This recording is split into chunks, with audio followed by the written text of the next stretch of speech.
Welcome back to my channel. तर उद्या आहे ओवीचा बर्थडे आणि तो तर आम्ही उद्या सेलिब्रेट करणारच आहोत. पण आत्ता वाजले आहे रात्रीचे 11 आणि आत्ता आम्ही सेलिब्रेशन करतो आहे छोटंसं. तर हा छोटासा केक आणला आहे, पेस्ट्री आहे ही. तर आम्ही आता ती कट करणार आहे. ओवीला माहीत नाही आहे ही आणली आहे म्हणून, आणि आता मी तिच्याकडे चालली आहे आता घेऊन, आणि बघूया तिचं रिॲक्शन कसं असतंय ते.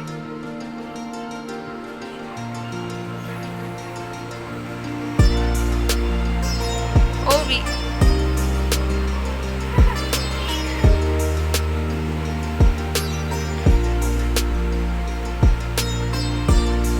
तर ओवा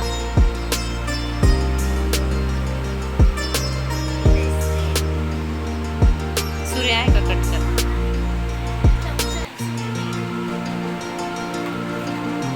नीट काढ बेटा.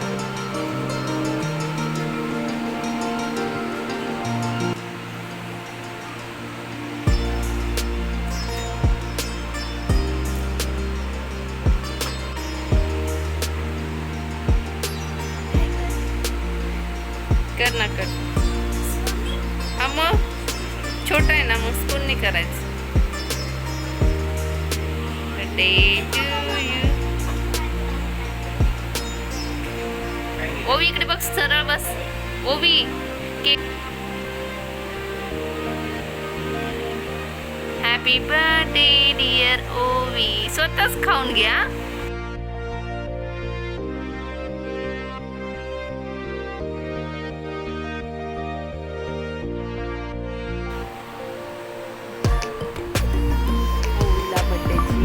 जास्त एक्साइटमेंट होती की बड्डेला 15 दिवस बाकी होते, तेव्हा ओवीचं चालू होतं माझा बड्डे येतोय, माझा बड्डे येतोय.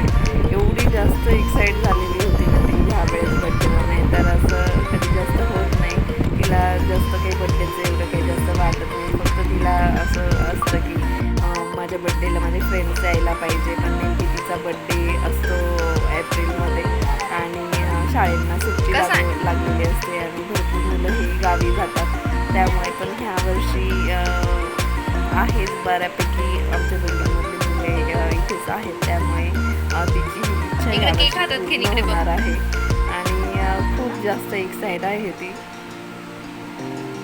नेक्स्ट डे मॉर्निंग ओवी झोपेतनं उठली, तिची अंघोळ वगैरे झाली आणि मग तिने देवांचं दर्शन घेतलं. त्यानंतर आमच्या दोघांचं पण दर्शन घेतलं. तिला जायचं होतं ट्युशनला. ट्युशनमध्ये तिला सेलिब्रेशन करायचं होतं आणि मग आम्ही मंदिरात पण जाणार होतो. मला तिला मंदिरात पण घेऊन जायचं होतं. मग तिथे पण आम्ही चॉकलेट्स वगैरे वाटली आणि मंदिरात दर्शन पण घेतलं.